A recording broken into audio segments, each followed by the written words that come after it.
여러분 안녕하십니까? 오늘은 프랑스 부동산 왜 안정적인가란 주제로 같이 공부해 보겠습니다. 한 나라의 부동산 정책은 그 나라 국민들의 삶의 질을 향상시키기도 하고 피폐화시키기도 합니다. 그만큼 부동산 정책은 중요하다 하겠습니다. 그러면 부동산 가격 폭등이 그 나라 국민들의 삶을 어떻게 피폐화시키는지 그 프로세스를 같이 한번 살펴보도록 하겠습니다. 먼저 부동산 가격이 폭등하게 됩니다. 이어서 임대료가 폭등하게 되고요. 큰 폭으로 물가 상승이 시작됩니다. 국민들의 삶의 질이 저하되게 되고요. 경기 침체 및 실업률 증가가 뒤따르게 됩니다. 부동산 가격은 당연히 하락하게 되고요. 매매도 정체를 보이게 됩니다. 부동산 관련 지방세가 감소를 하게 됩니다. 지방재정은 당연히 악화되고요. 복지제도도 악화되게 됩니다. 이렇듯 부동산 가격 폭등은 그 나라 국민들의 삶을 피폐화시키는 마이너스적인 환경이 대단히 크다라고 볼 수 있겠습니다. 선진국 중에서 일본, 스페인, 이탈리아 이 세 나라의 공통적인 특징은 부동산 가격이 큰 폭으로 폭락하면서 국민들의 삶을 항폐화시켰다는 공통적인 특징을 가지고 있습니다. 전 세계는 2008년 금융위기 이후 시장의 총유동성을 엄청나게 공급하게 됩니다. 미국의 경우 10년간 2.5배의 유동성을 공급했고 공산당이 지배하는 중국의 경우 4배 정도의 유동성을 공급했다는 게 통설입니다. 이 같은 유동성 공급으로 전 세계 부동산은 폭등하게 됩니다. 특히 캐나다라든지 호주 같은 경우 주택가격이 사상 최고치로 치솟는 등 그 부작용이 엄청났습니다. 그래서 중국 투기자본이 더 이상 투자를 못하게 금지하는 법을 도입하기도 했습니다. 그럼 최근 10년간 선진국 부동산은 모두 폭등했는가라는 궁금증을 낳게 되는데요. 그 와중에 프랑스는 모범국가라는 평가를 또 받고 있는데요. 그 이유를 한번 살펴보도록 하겠습니다. 그럼 표를 통해 주요 선진국의 주택가격 움직임을 한번 살펴보도록 하겠습니다. 참고로 일본의 경우 10년이 아니고 20년 기준임을 밝힙니다. 그럼 먼저 미국을 한번 살펴보도록 하겠습니다. 미국의 경우 고점 대비 하락률은 32%를 기록했습니다. 저점 대비 상승률은 52%를 기록하면서 상하 진폭이 상당히 컸습니다. 다음은 영국인데요. 영국의 경우 고점 대비 하락률은 18%를 기록했습니다. 그리고 저점 대비 상승률은 44%를 기록했습니다. 역시 상하 진폭이 굉장했습니다. 다음은 일본입니다. 일본의 경우 고점 대비 하락률은 46%를 기록했고요. 저점 대비 상승률은 14% 정도를 기록하면서 상승률이 상대적으로 미미했습니다. 다음은 스페인입니다. 스페인 경우 고점 대비 하락률이 37%를 기록했고요. 저점 대비 상승률은 21%를 기록했습니다. 다음은 모범국가라고 우리가 얘기하는 프랑스를 한번 살펴보도록 하겠습니다. 프랑스의 경우 고점 대비 하락률이 8%에 불과했습니다. 그리고 저점 대비 상승률도 12%에 불과하는 등 굉장히 부동산을 안정적으로 관리하고 있습니다.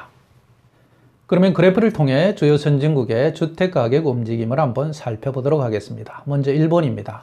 일본의 경우 1991년 1분기를 기점으로 주택가격이 큰 폭으로 폭락하게 됩니다. 20년 동안 조정을 보이게 되는데요. 이 과정에서 악순환의 고리를 물고 들면서 국민들의 삶은 대단히 피폐하게 됩니다.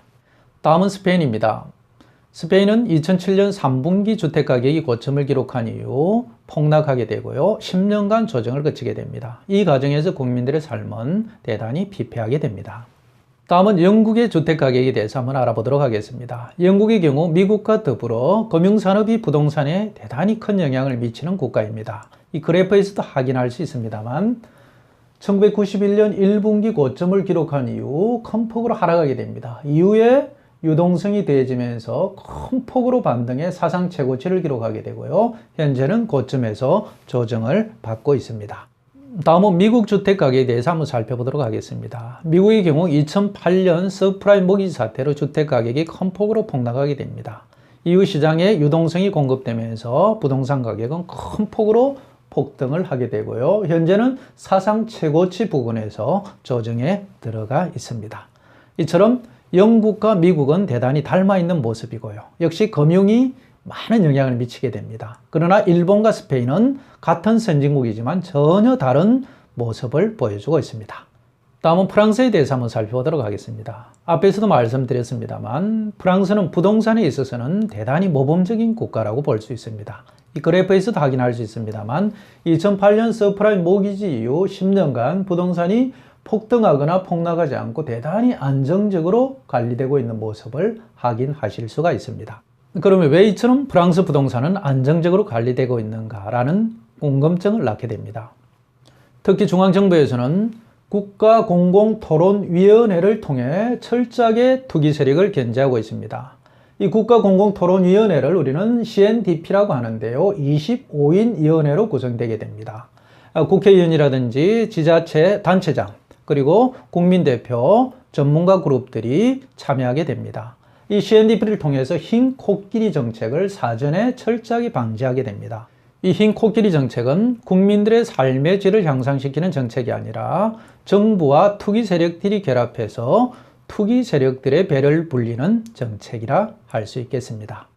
또 지자체들에서는 주택가격 제한 정책을 강력하게 시행하고 있습니다. 가장 대표적인 정책으로는 주택가격 협의조약을 들 수 있습니다. 이 주택가격 협의조약이란 지자체들과 건설업자들이 서로 협상을 통해서 주택가격 상한을 제한하는 제도로 볼 수가 있겠습니다.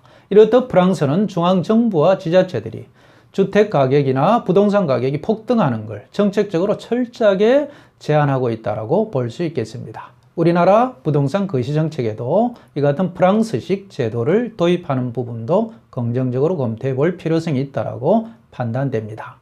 이상으로 프랑스 부동산 가격은 왜 안정적이라는 주제로 같이 공부해 봤습니다. 여러분들께 도움이 되었으면 합니다. 감사합니다.